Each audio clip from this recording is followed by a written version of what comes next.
मैले भर्खर 29 वर्षको हुनार श्रीमान गुमाएको छु।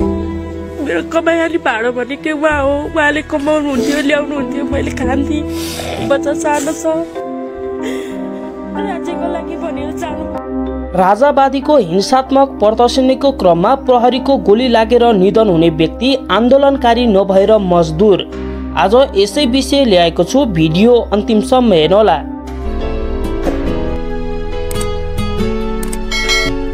राजावादीको हिंसात्मक प्रदर्शनीको क्रममा प्रहरीको गोली लागेर कीर्तिपुर 4 का गाल्चाका 29 वर्षीय सबिन महर्जन मारिए।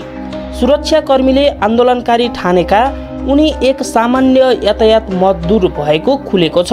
घरबाट निस्किँदा उनी बल्खुमा मर्मतका लागि छाडिएको गाडी लिन भनेर गएका थिए, तर सबिन तिनकुनेको प्रदर्शनमा पुगे। प्रहरीको गोली लागेर गम्भीर घाइते भएका उनलाई सुरक्षाकर्मीले शिक्षण अस्पताल पुर्याउँदा उनको ज्यान गइसकेको थियो। बल्खुको ग्यारेज जाने भनेका ढुक्क महर्जनका परिवार त्यति बेला आत्तिए जब शिक्षण अस्पतालबाट उनीहरूलाई फोन गयो।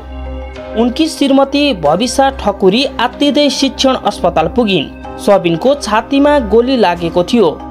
भविषा बेहोस भएर ढलिन्। एक रात अस्पतालमै बसेकी उनी शनिबार मात्र घर फर्किएकी छिन्।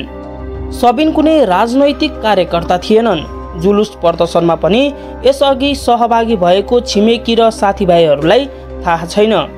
राजावादी आन्दोलनका समर्थक पनि नभएको परिवारका सदस्यहरू बताउँछन्। बल्खु गएका उनी कसरी तिनकुने पुगे भन्ने परिवारले पत्तो पाउन सकेको छैन।